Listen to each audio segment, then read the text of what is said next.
ఘోర పాపినైనను నన్ను చేర్చుకొనునా, పూర్ణ శుద్ధినిచ్చును, స్వర్గమందు చేర్చును. హల్లెలూయా హల్లెలూయా, ఎంత పాపికైనను యేసు చేర్చుకొనునా, పంచుబ్రాకాటించుడి.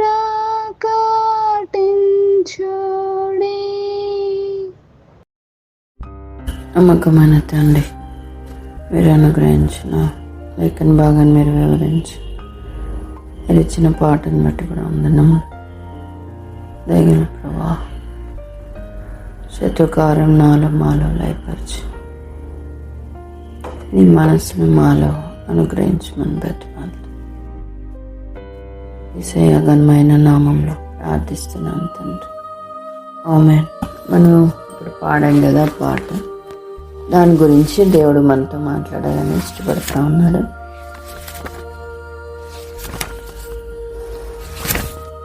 ముందుగా ఒక వాక్యం చదువుకున్నాం. మత్తయి సువార్త 18వ అధ్యాయము చివరి వచనం 35. మీలో ప్రతివాడును తన సహోదరుని హృదయపూర్వకముగా క్షమింపనేడల నా పరలోకపు తండ్రి ఆ ప్రకారమే మేడల చేయునా. నేను దేవుడు ఇక్కడ మనతో మాట్లాడుతున్న మాట, మన సహోదరుల్ని మనము హృదయపూర్వకంగా క్షమించాలట, లేకపోతే పరలోకమందున మన తండ్రి అలాగున క్షమింపడట. కనుక మన సహోదరులను మనం ప్రేమించాలి, క్షమించాలి, మనస్ఫూర్తిగా క్షమించాలి. ఇప్పుడు మనం పాడుకున్న పాటలో మనం గమనిస్తే ప్రభు ప్రేమ అందులో మనకు అర్థమవుతుంది. ఎంత పాపినైనా యేసు చేర్చుకుంటాడు, పూర్ణ శాంతినిస్తాడు. ఘోర పాపినైనను నన్ను చేర్చుకున్నాను అంటాడు చివరి చరణం. మనం ఎంత ఘోర పాపలమైనా ప్రభు చేర్చుకుంటాడు, ఎవరిని కూడా త్రోసివేయడు. అదే కదా ప్రతి ఒక్కరికి నెమ్మదినిచ్చేది. సిలువ దగ్గర నెమ్మది పొందుకునేది.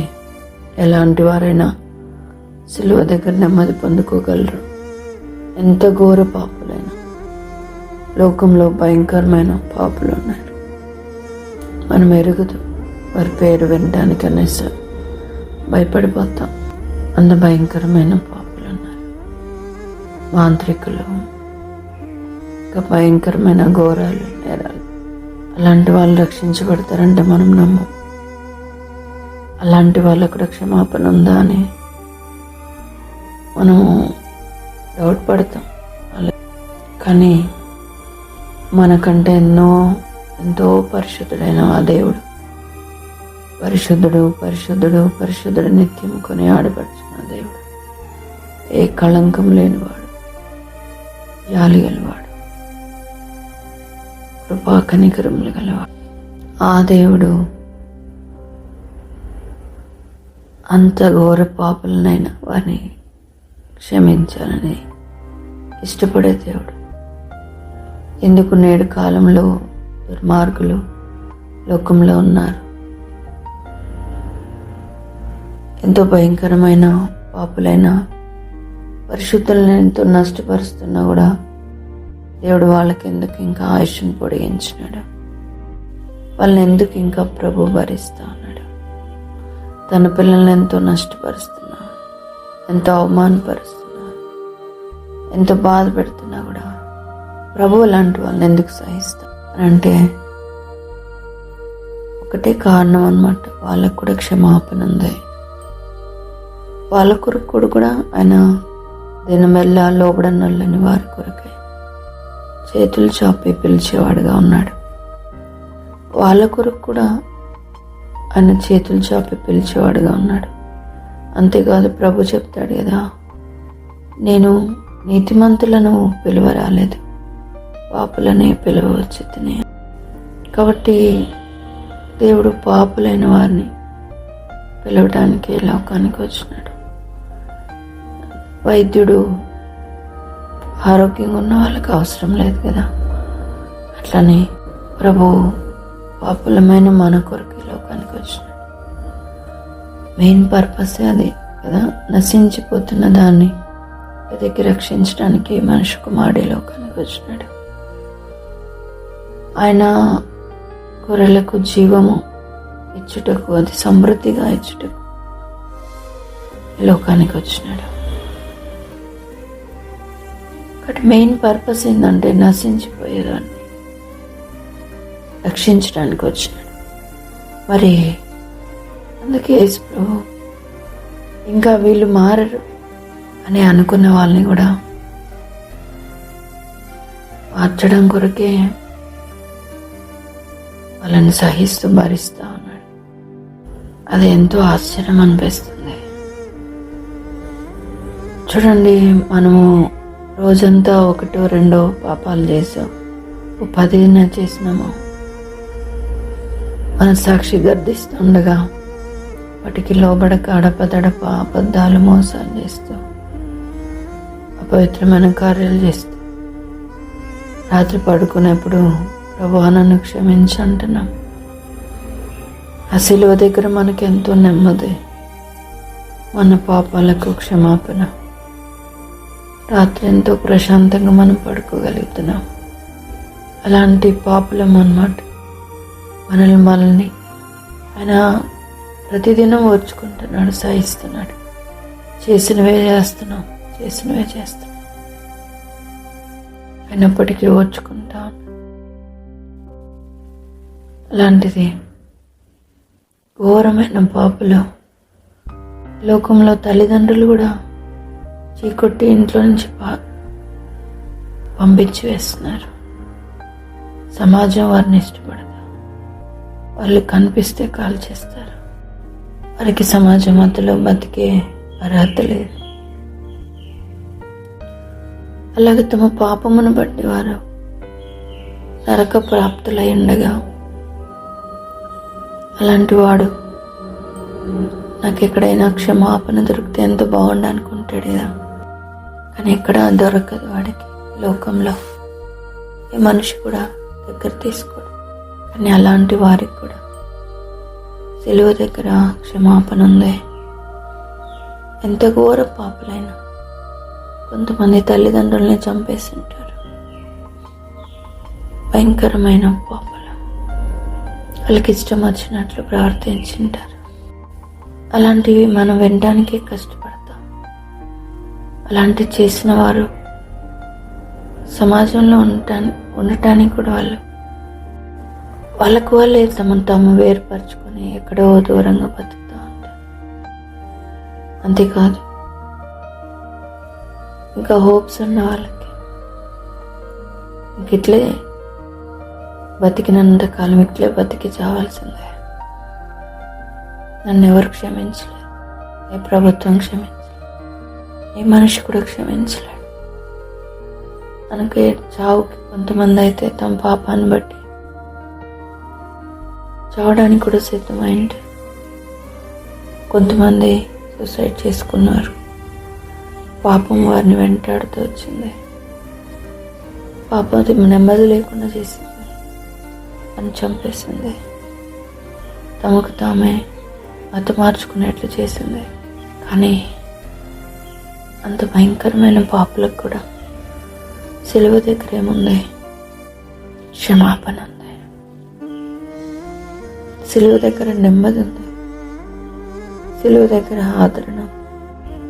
సిలువ దగ్గర అంత ఘోర పాపులు ఒకేసారి పరిశుద్ధులుగా మార్చబడతారు. యేసు రక్తము ప్రతి పాపము నుండి పరిశుద్ధులుగా చేస్తుంది. నమ్మదగిన దేవుడు మన దేవుడు. ఆయన నీతిమంతుడు. అని ఎవరిని త్రోసివేసేవాడు కాదు. వారు తమ పాపాలన్నీ ఒప్పుకున్నాక ఎన్ని పాపాలైతే నేను క్షమించలేను అని త్రోసివేసేవాడు కాదు మన ప్రభు. మనం కూడా చెప్పేటప్పుడు సువార్త చెప్పడం కానీ, మన బంధువులు మన ప్రియులకు చెప్పేటప్పుడు కానీ ఏదైనా పర్లేదు, యేసయ్య దగ్గరికి వస్తే క్షమిస్తాడని చెప్తాం. సిలువ దగ్గర ఎవరికైనా నెమ్మదే, ఎవరి కష్టాలైనా తీరుతాయి, ఎవరి బంధకాలైనా ఊడిపోతాయి, ఎవరికైనా విడుదల కలుగుతుంది. సిలువ అన్నిటికీ పరిష్కారం. సిలువతో ప్రభు చేసిన కార్యం ఎంతో గొప్పది. ఇంత ఘోర పాపులమైన మనల్ని పరిశుద్ధులుగా చేయాలంటే తనెంతో క్రయం చెల్లించాల్సింది వచ్చింది. ఏ పాపం ఎరిగిన వాడు కోట్ల కొలది దూతల చేత పరిశుద్ధుడు పరిశుద్ధుడు పరిశుద్ధుడు అని కొనియాడబడుచున్న దేవుడు. కళంకం ఏమి లేదు, ఏ దోషం లేదు. అలాంటి ప్రభు మన కొరకే ఆ సిలువలో బలి అయినాడు. బలహీనుడిగా చేయబడినాడు, బంధించబడినాడు. 3 మేకుల మధ్య కొట్టబడతా వచ్చినాడు. తలకు ముళ్ళ కిరీటం, శరీరంలో ఎక్కడ గాయం లేని స్థలమే లేదు. దాహం, ఆకలి, ఒంటరితనం, వేదన, అవమానం, కన్నీరు, తండ్రి కూడా చేయవచ్చు. అయినా కూడా ప్రభు మనల్ని విడిచిపోలేదు. అయినా కూడా ప్రభు ఆ కార్యం సగంలో ఆపలేదు. ఒంటరిగానే ఆ కార్యాన్ని సమాప్తం చేసినాడు. ఆయన తన ఎదుట ఉన్న ఆనందము కొరకు అవమానము నిర్లక్ష్యపెట్టి సిలువను సహించి, నిజంగా ప్రభు సిలువను సహించిన కారణం నేడు ఎంత ఘోర పాపమైన క్షమాపణ, ఎంత భయంకరమైన బంధకాలైనా ఆ కల్వరి దగ్గర ఊడిపోతే ఎలాంటి వారైనా పరలోక రాజ్యం చేరొచ్చు. ఆయన పొందిన గాయంలో వల్ల మనకు స్వస్థత ఉంది. ప్రభు చేసిన త్యాగం ఎంతో గొప్పది. ఆయన ఓర్పు ఎంతో గొప్పది. అది గ్రహించలేం, మన ఊహకందదు. ఆయన ప్రేమ అపారమైంది, జ్ఞానమునకు మించింది ఆయన ప్రేమ. దాని ఎత్తు, లోతు, వెడలు మనం గుర్తించలేం. అంత గొప్ప ప్రేమను ఆయన చూపినాడు కనుక ఎలాంటి వారికైనా అక్కడ క్షమాపణ జరుగుతుంది. అపోస్తలుడైన పౌలు ప్రభు నమ్మిన వాళ్ళని హింసిస్తూ ఉన్నాడు. వాళ్ళ మరణానికి తాను కారణమవుతున్నాడు. ఇంకా అనేక మందిని పట్టుకోవాలి, అనేక మందిని చెరసాల్లోకి తీసుకురావాలి అనే ఉద్దేశంతో బయలుదేరుతా వచ్చినాడు. అధికారుల దగ్గర పర్మిషన్ తీసుకుని బయలుదేరాడు. అలాంటి పౌలుని ప్రభు దర్శించి, పౌలా, సౌలా, సౌలా, నన్నేల హింసించుచున్నా అని ఎంతో ప్రేమగా మాట్లాడుతున్నాడమ్మా. నిజంగా అలాంటి స్థలంలో మనం దేవుడి స్థానంలో ఉంటే, అలాగా ఒక అనామకుడు, ఒక నీటి ఆవిరి, అడవి పువ్వు అంటే మానవుడు అలా ప్రవర్తిస్తే ఎలాగ మాట్లాడాలి? కానీ ప్రభు సౌలా, సౌలా, నన్నే ఎలా హింసించుచున్నావు ఆ మాటలకి ప్రభువులు సౌలులో కార్యం చేస్తూ వచ్చినాడు. కఠినుడైన సౌలు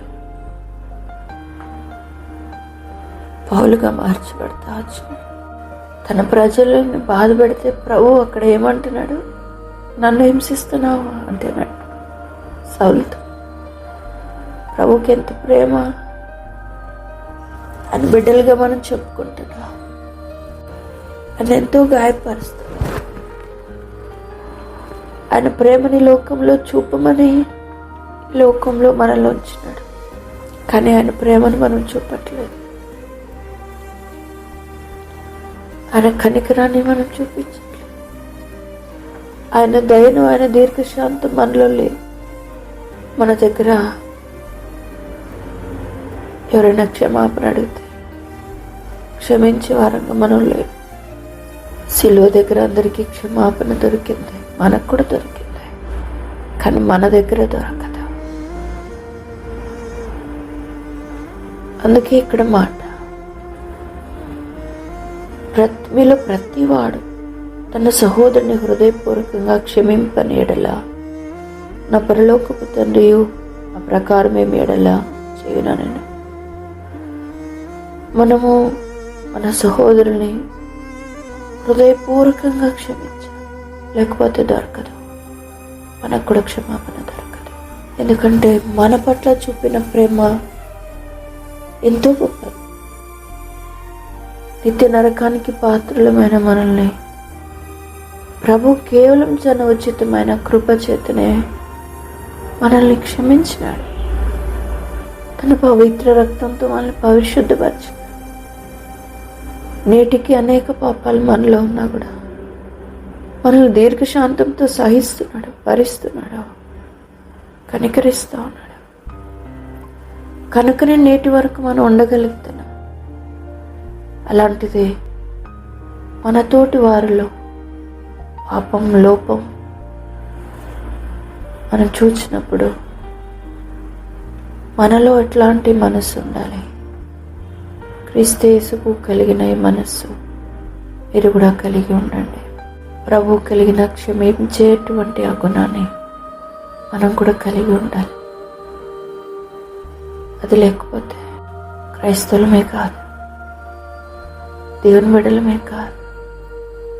అందుకే అంటాడు, నువ్వు క్షమించకపోతే నేను కూడా క్షమించను. నువ్వు ఎన్నన్నా చేసుకో, ఏమన్నా చేసుకో, ఎంత ఉపవాస ప్రార్థన చేయి, రాత్రంతా మేలుకో, ఇంకేమైనా చేసుకో, ఎంత త్యాగమన్నా చేయి, ఎంత పరిచయన్నా చేయి, నీ శరీరాన్ని నల్లగొట్టుకోవచ్చు. ఎవరు హృదయపూర్వకంగా నరుల్ని, నీ మనుషుల్ని, నీ సహోదరుని క్షమించకపోతే క్షమాపణ నీకు దొరకదు, క్షమాపణ నీకు దొరకదు. కాబట్టి మన జీవితాన్ని సరి చేసుకుందాం. ప్రభు అంత త్యాగం చేసి ఎంత ఘోర పాపినైనా క్షమిస్తానని ఆయన పిలుస్తూ ఉంటే, ఆయన దగ్గరకు వచ్చి అనేక మంది క్షమాపణ పొంది దేవుని పరిచర్యలో కొనసాగుతూ ఉంటే, ఆయన కూడా జక్కయ్య లాంటి వాళ్ళ దగ్గరికి, సమరయ స్త్రీ లాంటి వారి దగ్గరికి, లోకం వెలివేసిన వారి లాంటి వారి దగ్గరికి ఆయన వెళ్ళి వాళ్ళని క్షమించి వాళ్ళని సమకూర్చుకుంటా ఉంటే, మనము దానికి కంప్లీట్గా ఆపోజిట్గా మనం బ్రతికితే మనం ఆయన లిస్టులో నుంచి పక్కకే వెళ్ళిపోతాం. ఆయన కుమారులు, కుమార్తెలు అనిపించుకోవడానికి మనకు అర్హత లేదు. కాబట్టి సరి చేసుకుందాం. క్రీస్తు ప్రేమ కలిగి, క్షమించే హృదయం కలిగి లోకంలో మనం జీవిస్తాం. దేవుడి మాటలు మన కొరకే దీవించును గాక. ఆమేన్.